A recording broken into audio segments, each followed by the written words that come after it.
చూస్ Country Delight, live better. ఇప్పుడే Country Delight యాప్ని download చేసుకోండి. Welcome to Suman TV. Suman TV వీక్షకులందరికీ కూడా 79వ స్వాతంత్ర దినోత్సవ శుభాకాంక్షలు.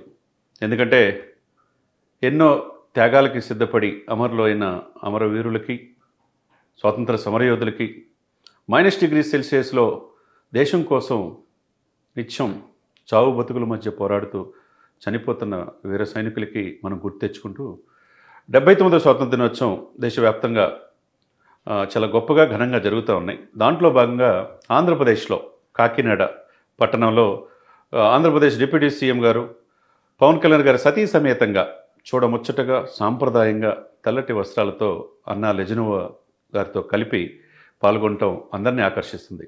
ఎందుకంటే గోదావరి జిల్లాలో వారాహి యాత్రలో ఆయన వైసీపీ ప్రభుత్వానికి ఘాటుగా హెచ్చరించారు. చెప్పి గోదావరి జిల్లాల్ని, 2 జిల్లాల్ని అంటే తూర్పుగోదావరి, పశ్చిమ గోదావరి జిల్లాల్లో వైసీపీకి 0 తీసుకురాకపోతే నా పేరు పవన్ కళ్యాణ్ కాదని చెప్పాడు. అదేవిధంగా తాడేపల్లిగూడెంలో జగన్ నిన్ను గద్దె దించకపోతే నా పేరు పవన్ కళ్యాణ్ కాదు, నా పార్టీ జనసేన కాదు అని చెప్పి 151 సీట్లున్న వైసీపీని 11 సీట్లకు పరిమితం చేసింది పవన్ కళ్యాణ్ గారే. అది అక్షర సత్యం. అటువంటి పవన్ కళ్యాణ్ గారు యాజ్ ఎ చీఫ్ గెస్ట్గా కాకినాడలో పాల్గొనటం, ప్రజాప్రతినిధులు, ఎమ్మెల్యేలు అందరూ పాల్గొనటం, ఈయన డిప్యూటీ సీఎం హోదాలో జెండా ఆవిష్కరించడం అందరినీ ఆకట్టుకుంది.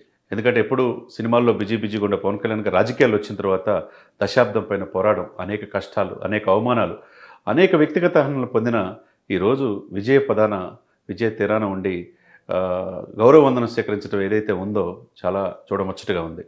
మన దేశం కాని దేశం రష్యా మహిళ ఆమె అన్నా లెజినోవా కూడా సాంప్రదాయ దుస్తులతో చీరలో ఆమె భర్తని అనుసరిస్తా నడిచే సన్నివేశాలు అందరినీ ఆకట్టుకున్నాయి. మనం నిజంగా ఆమెను చూసి నేర్చుకోవాలా, మన మహిళలు నేర్చుకోవాలా. మనం వెస్టర్నైజేషన్కి వెళ్ళిపోయి పాశ్చాత్య ధోరణికి అలవాటు పడిపోయి పబ్బు కల్చర్కి వెళ్ళిపడిపోతున్నాం.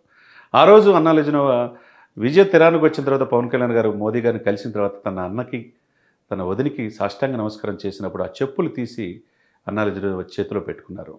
అప్పుడు ఆమెను చూసి నేర్చుకోవాలని చాలామంది అనుకున్నారు. మరలా ఈరోజు చూస్తే అచ్చ తెలుగు సాంప్రదాయంలో చీర కట్టుకున్న ఆమె తన భర్తతో నడిచిన తీరును అందరినీ ఆకర్షిస్తుంది. మరి ఈమెనా ఎన్నిసార్లు అవమానించింది అని చెప్పి విమర్శనవాదులు కూడా ఈరోజు ప్రశ్నిస్తున్నారంటే దాన్ని బట్టి అర్థం చేసుకోవచ్చు. వాళ్ళు కూడా ఎందుకు విమర్శించాము ఈమెనని చెప్పేసి బాధపడుతున్న సన్నివేశాలు. సరే, ఏదేమైనా కానీ ఉభయ గోదావరి జిల్లాలో పవన్ కళ్యాణ్ గారు అదే జిల్లాకి పిఠాపురం ఎమ్మెల్యేగా ఉన్నాడు. పిఠాపురంలో 308 కోట్లతో అభివృద్ధి పనులు తీసుకొచ్చి ఈ దేశంలోనే ఆదర్శవంత నియోజకవర్గంగా తీర్చిదిద్దుతున్నారు. ఇప్పుడు 79వ స్వాతంత్ర దినోత్సవంలో ఆయన మాట్లాడుతూ ఈ దేశం నాకేమిచ్చిందనేది కాకుండా ఈ దేశానికి మనం చేయాలా, ఈ దేశంలో సుస్థిరమైన ప్రభుత్వం మోదీ గారి నాయకత్వంలో దశాబ్దం పైనే ఆయన మార్గంలో నడుస్తున్నాం, మరింత సుస్థిరమైన ఈ దేశంలో ప్రపంచంలో అగ్రగామిగా చెందాలని ఆకాంక్షించారు.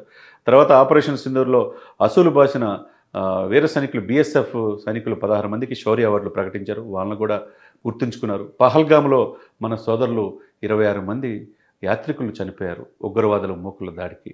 ఆపరేషన్ సింధూర్ ద్వారా ప్రపంచంలో భారతదేశం ఏందనేది తెలియజేసాం, మన జెండాని రెపరెపలాడాలని చెప్పి పవన్ కళ్యాణ్ స్వయంగా చెప్పారు. ఎంతోమంది రాజకీయ నాయకులు వస్తుంటారు, పోతుంటారు, కానీ పవన్ కళ్యాణ్ చెప్పిందే చేస్తాడు. ఎందుకంటే పంచాయతీలకి, గ్రామ పంచాయతీలకి అయితే 10,000, మేజర్ పంచాయతీలకైతే 25,000. ఏంది ఆగస్టు 15 జనవరి 26కి జెండా ఎగరేయటానికి. ఒకప్పుడు అంతకుముందు ఎంత ఉండేది? రూపాయి ఉండేది.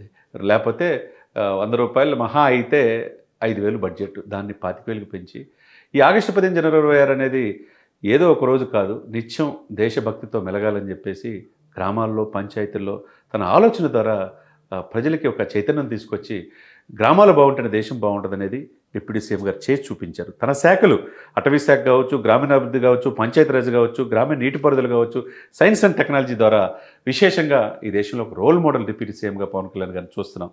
ఈరోజు జెండాని ఆయన ఆవిష్కరించిన తీరు చూస్తే ఈయన ఇటువంటి వ్యక్తిని మనం దశాబ్దం పైన పోరాడి ఎక్కడా గెలిపించలేకపోయాం. ఇటువంటి వ్యక్తి స్వార్థం లేని రాజకీయాలు చేస్తా దేశంలో ఆంధ్రప్రదేశ్ని అగ్రగామిగా తీసుకెళ్తున్నారు. గ్రామీణాభివృద్ధిలో 23వ ప్లేస్లో ఉన్నదాన్ని 3వ ప్లేస్లో తీసుకొచ్చాడు. ఇటువంటి వ్యక్తి నిండు నూరేళ్ళు ఉండాలని చెప్పి అందరూ ఆశీర్వదిస్తున్నారు. ఏదేమైనా కానీ పవన్ కళ్యాణ్ గారు పరిణితి చెందిన తీరు చూస్తూ ఉంటే రోజు రోజుకి విమర్శనవాదులకి చెక్ పెట్టే విధంగా మాట్లాడుతున్నారు. ఇది సుస్థిరమైన ప్రభుత్వం 15 సంవత్సరాలు ఈ కూటమి ఉంటుంది అని చెప్తున్నారు. అదేవిధంగా దేశ ప్రధాని మోదీ గారి నాయకత్వంలో మేము ముందుకెళ్తున్నాం అంటున్నారు. అమరావతి రాజధాని అని చెప్తున్నారు. ఆంధ్రుల జీవనాడి పోలవరం పూర్తి అవుతుందని చెప్తున్నారు. ఒకవైపు జాబ్ క్యాలెండర్, ఒకవైపు అడవులను రక్షించటం, ఒకవైపు గిరిజనులకి స్వాతంత్రం వచ్చి 7 దశాబ్దాలైన రోడ్లు అనేది లేకుండా డోలీల్లో గర్భిణీ స్త్రీలు వెళ్ళే పరిస్థితిలో దారుణమైన పరిస్థితి నుంచి వాళ్ళకి గిరిజనులకి 7.5 దశాబ్దాల తర్వాత వాళ్ళకి రోడ్లు వేయించారు. 100 కోట్ల నిధులు కేటాయించారు. వాళ్ళ వస్తువులు అటవీ ఉత్పత్తుల్ని మార్కెట్కి తీసుకెళ్ళగలిగారు. అదేవిధంగా వాళ్ళకి చెప్పులు కావచ్చు, లేకపోతే రగ్గులు కావచ్చు, వాళ్ళకి మేము ఉన్నామనే భరోసా గిరిజనులకి 7 దశాబ్దాల తర్వాత ఇస్తున్నాడంటే మరి ఆనాడు అల్లూరి సీతారామరాజు గారిని మన్యం ద్వారా మనే వీరుడని చెప్పుకున్నాం. ఈరోజు పవన్ కళ్యాణ్ గారిని ఆ విధంగా మన్యం ప్రజలు చూస్తున్నారు. ఏదేమైనా కానీ 79 స్వాతంత్ర దినోత్సవ రోజు కాకినాడలో పవన్ కళ్యాణ్ గారు జెండా ఆవిష్కరించిన తీరు అందరినీ ఆకట్టుకుంది.